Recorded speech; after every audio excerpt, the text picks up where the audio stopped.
Alors aujourd'hui vendredi 7, c'est d'ailleurs notre 7e jour de grève.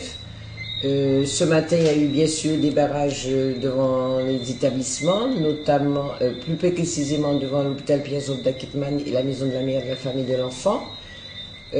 Après les prises de parole au niveau de chacun des barrages, il y a eu une réunion du comité de grève. Et dans cette réunion, nous avons analysé la situation. Nous avons aussi analysé un projet de protocole intitulé de fin de conflit que nous a présenté la direction depuis hier. Et nous avons porté un certain nombre de corrections. Une délégation est allée en discuter avec la direction.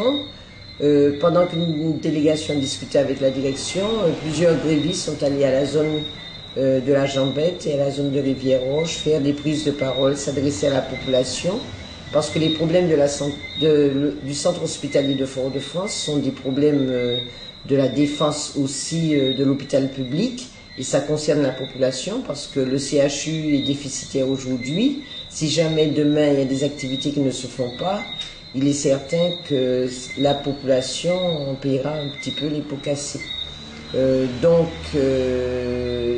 Nous disons que le déficit de l'hôpital, les travailleurs n'en sont pas responsables. C'est d'ailleurs pour cela que nous ne voulons pas en payer les pots cassés.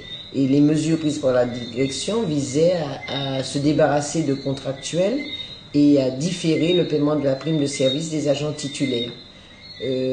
À l'Assemblée générale aujourd'hui, le comité de grève a proposé d'aller vers la suspension du mouvement parce que dans le projet de protocole partiel, cet accord partiel qui nous a été présenté par la direction, un certain nombre de mesures favorables ont été prises. Ces mesures concernent essentiellement les travailleurs contractuels.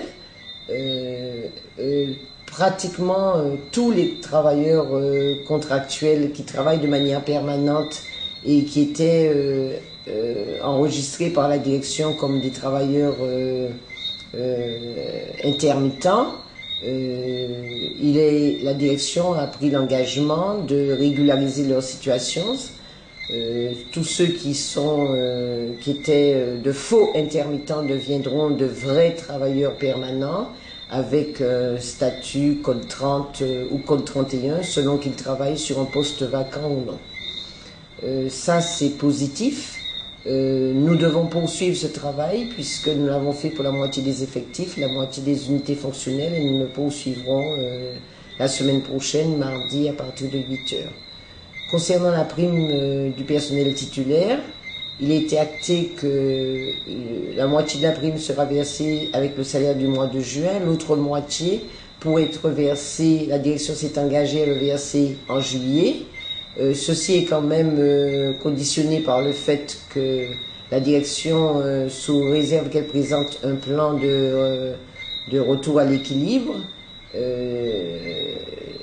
ira négocier en France, en présence du directeur de l'ARS, M. Christian Ursulé, une aide particulière du ministère de la Santé. Et si cette aide est accordée, la deuxième partie de la prime pourra être versée avec le salaire du mois de juillet.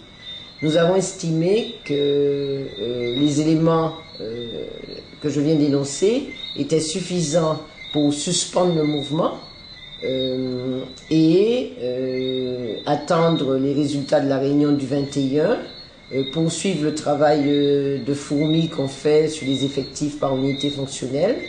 Et on reste vigilant et on verra un petit peu comment les choses se déclinent.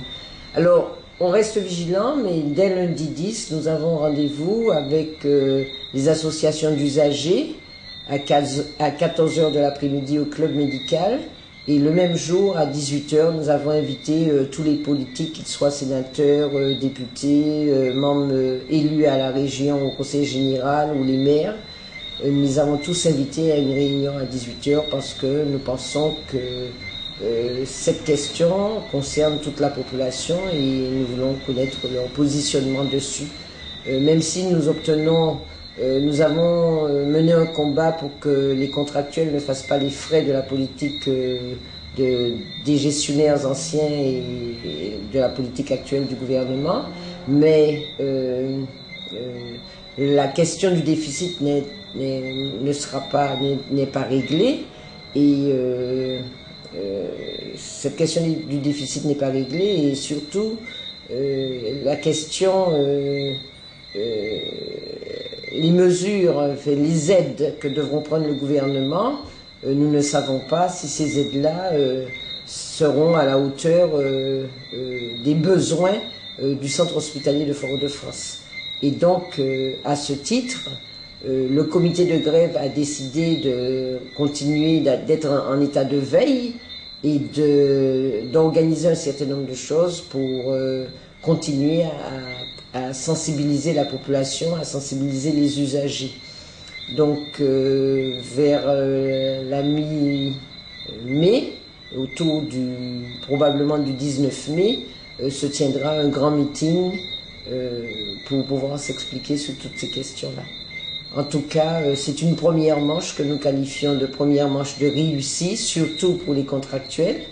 Elle est en demi-teinte pour la prime de service des titulaires, mais on aura déjà la moitié de notre prime, parce qu'on nous disait que c'était pas sûr qu'on l'ait.